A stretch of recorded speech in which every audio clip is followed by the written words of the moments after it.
Rishabh Pant test format में team India के लिए बेस्ट विकेट कीपर बैट्समैन है, लेकिन क्या ऋषभ पंत ओडीआई टीम में भी उतना ही फिट नजर आते हैं?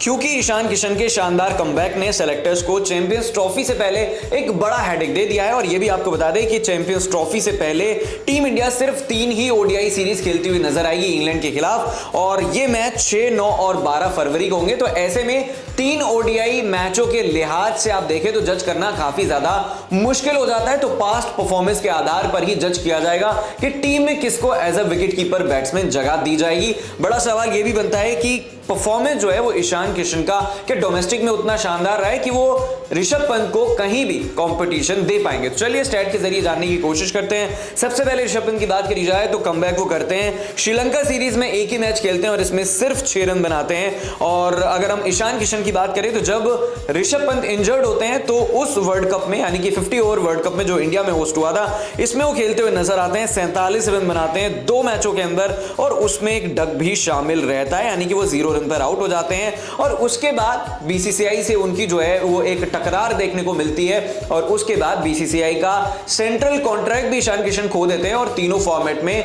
किसी भी फॉर्मेट में खेलते हुए नजर नहीं आते हैं। और उसके बाद डोमेस्टिक क्रिकेट में कमबैक करते हैं। विजय हजारे ट्रॉफी फिलहाल चल रही है और यहां पर खेले जाते हैं 50 ओवर के मैच। तो ऐसे में कहा जा रहा है कि जो भी खिलाड़ी अच्छा परफॉर्मेंस यहां पर देगा वो जरूर चैंपियंस ट्रॉफी में नजर आ सकता है 15 या फिर 17 की टीम में।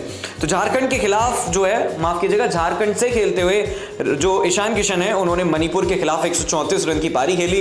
इसमें 16 चौके और 6 छक्के शामिल थे, और सबसे बड़ी बात यह है कि उनका स्ट्राइक रेट जो है वो 171 से भी ज्यादा था। अगर अरुणाचल की बात करी जाए तो उसके खिलाफ खेलते हुए 77 रन बनाते हैं नॉट आउट, और पिछले 3 महीनों में वो लगभग 3 शतक लगाते हैं। एक आता है रेलवेज के खिलाफ। अब ओडीआई स्टैट्स की बात करी जाए तो यहां पर भी देख लेते हैं कि परफॉर्मेंस जो है वो दोनों का किस तरीके से नजर आता है। तो अगर हम ऋषभ पंत की बात करें तो उन्होंने अपने ओडीआई करियर में 31 मैच खेले हैं, वहीं ईशान किशन ने खेले हैं 27 मैच। और अगर हम रन की बात करें तो पंत ने बनाए 871 रन, वहीं अगर ईशान किशन की बात करें तो उन्होंने बनाए हैं 933 रन। एवरेज की बात करी जाए तो पंत का एवरेज 33.5 का है, और ईशान किशन की बात करी जाए तो उनका एवरेज 42.41 का है। बेस्ट की बात करी जाए तो ऋषभ पंत के नाम 125 का बेस्ट है, और ईशान किशन जो है वो 210 रन बना चुके हैं, यानी कि ओडीआई करियर में उनके नाम जो है वो डबल सेंचुरी है। और सेंचुरीज की बात करी जाए तो दोनों के नाम 1-1 है। तो यहां पर साफ तौर पर नजर आता है कि ऋषभ पंत पर ईशान किशन भारी पड़ते हैं, लेकिन कहीं ना कहीं जो उनका टकराव देखने को मिला था बीसीसीआई के साथ, उसका खामियाजा फिलहाल जो है वो ईशान किशन भुगतते हुए नजर आ रहे हैं। विकेट कीपिंग का कंपैरिजन कर लेते हैं। पंत के नाम जो है वो 23 कैच और 1 स्टंपिंग शामिल है, वहीं अगर ईशान किशन की बात करी जाए तो उनके नाम सिर्फ 10 कैच हैं और 3 स्टंपिंग शामिल हैं। तो अगर हम स्टंपिंग की बात करते हैं या फिर विकेट कीपिंग की बात करते हैं तो इसमें ऋषभ पंत ईशान किशन पर भारी नजर आते हैं। अब चलिए एक रिकॉर्ड पर भी नजर डाल लेते हैं। अगर ईशान किशन की बात करी जाए तो वो पहले ऐसे खिलाड़ी हैं जिन्होंने अपनी पहली सेंचुरी लगाई और उसमें सबसे ज्यादा रन जड़ दिए 210। और एक और रिकॉर्ड जो है वो ईशान किशन के नाम है कि अगर हम सबसे ज्यादा चौके और छक्के से रन बनाने के मामले में देखें एक इनिंग के अंदर, तो इसमें तीसरे नंबर पर जो है वो ईशान किशन नजर आते हैं। 156 रन उन्होंने बनाए हैं। अब अगर ऋषभ पंत की बात करी जाए तो उनके नाम कुछ खास ओडीआई में रिकॉर्ड नहीं है, जिस तरीके से टेस्ट में उनके नाम कई रिकॉर्ड शामिल हैं। तो 200 रन और 10 विकेट उन्होंने इस एक सीरीज में जो है वो लेने का कारनामा किया था, यानी कि 10 डिसमिसल करने का कारनामा उन्होंने किया था। और अगर हम हाईएस्ट स्ट्राइक रेट देखें करियर का तो इसमें वो 22वें नंबर पर आते हैं। उनके नाम 106.21 का स्ट्राइक रेट है। तो यहां पर जो है वो साफ तौर पर नजर आ रहा है कि ईशान किशन ऋषभ पंत के बैकअप विकेट कीपर हो सकते हैं, लेकिन मेन विकेट कीपर नहीं होंगे।